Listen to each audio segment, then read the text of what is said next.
সৈকত নগরী দীঘা বেড়াতে আসার পথে দুর্ঘটনার কবলে পড়ে মর্মান্তিক মৃত্যু হল 4 পর্যটকের।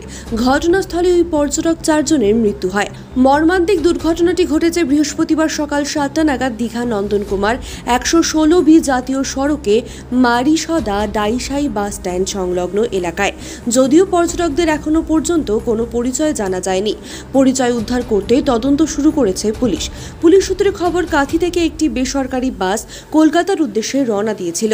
অপর দিক থেকে নদিয়া জেলা থেকে একটি প্রাইভেট গাড়িতে করে 4 জন পর্যটক দীঘা আসছিল।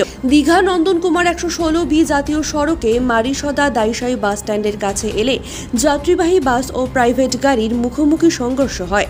ঘটনাস্থলেই 4 জনের মৃত্যু হয়।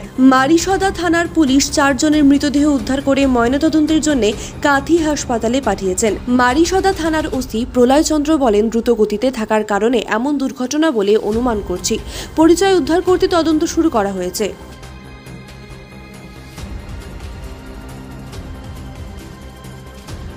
দাদা, আপনার নাম?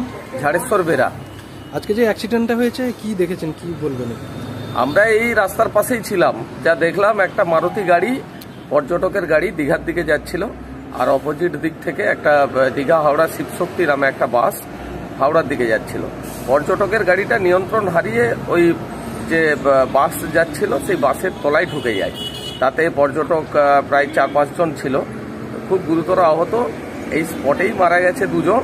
বাকি তাদেরকে মারিসদা থানায় খবর দেওয়ার পরে থানার পুলিশ প্রশাসন এসে তাদেরকে নিয়ে গেছে মারিসদা থানায়। গাড়ি থেকে পর্যটক যে মৃতদেহগুলোকেও পর্যন্ত স্পটে বের করা যায়নি, এতটাই ভয়ঙ্কর অবস্থায় ছিল। বাধ্য হয়ে থানা ক্রেন নিয়ে এসে তাদেরকে নিয়ে যায়। কিন্তু আমাদের যেটা বক্তব্য, এই দীঘা নন্দকুমার জাতীয় সড়ক নামে হয়েছে, কিন্তু সেই অর্থে পরিকাঠামো উন্নয়ন এখনো ঘটেনি। রাস্তা সম্প্রসারণ এখনো পর্যন্ত দীঘা পর্যন্ত হয়নি। হেড়িয়া থেকে আপনার নাচিন্দা পর্যন্ত সেই রাস্তা যেমনকে তেমনই আছে।